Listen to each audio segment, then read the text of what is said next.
United of Stara. D'accord. United States of Tara. Je vais pas la répéter 150 fois. Donc c'est une série états-unienne de Showtime, si je ne dis pas de bêtises, de la fin des années 2000, début de 2010 je dirais, qui a fait 2-3 saisons. Avec comme actrice qui joue le personnage principal, Toni Collette, qui est une actrice australienne, que vous avez tous connue, c'est la maman dans Little Miss Sunshine, mais elle a joué dans plein d'autres choses. C'est une actrice un peu caméléon, souvent on fait « Ah mais tiens, c'est vrai que je l'ai vu dans ce film-là, je l'ai vu dans ce film-là ».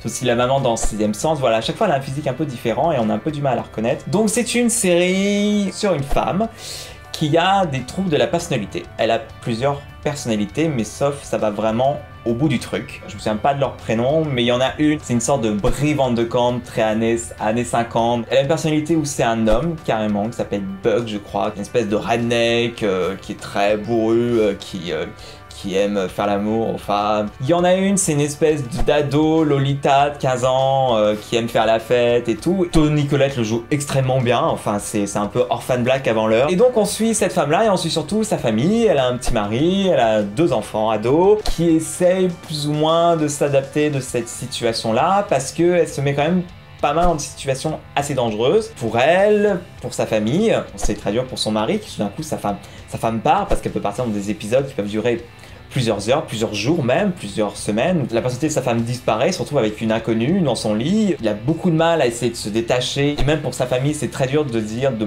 pas en vouloir à sa femme, à leur mère, de pas lui en vouloir, parce qu'elle a dit « Mais non, mais je n'y peux rien, je ne contrôle pas ça ». Même s'il y a des frictions avec les personnalités, apparemment ça les arrange, parce que la Brie Van de Camp, elle fait très bien la cuisine, la Lolita, elle va sortir avec les ados. On suit aussi pas mal les ados. La fille, je comprends pas trop ce qui lui arrive, c'est assez compliqué, mais je crois qu'à un moment elle fait des webcams où elle s'assoit sur des gâteaux pour les messieurs sur internet. Il y a le personnage de l'ado qui découvre son homosexualité au fur et à mesure de la série. Le sujet est plutôt bien fait, c'était assez touchant. Le couple il est très mignon, le mari essaie plus ou moins de se démerder de cette situation, même s'il y a un moment dans la série où ça va vraiment poser problème. Moi je connais des personnes qui ont été un peu mal à l'aise, c'est vrai que c'est une série qui met un peu mal à l'aise, c'est pas non plus très rigolo, surtout qu'elle a d'autres personnalités qui viennent, qui sont très bizarres. Il y en a il y a une personnalité, une espèce de bestiole qui fait très peur, qui urine sur le lit de ses enfants. C'est une série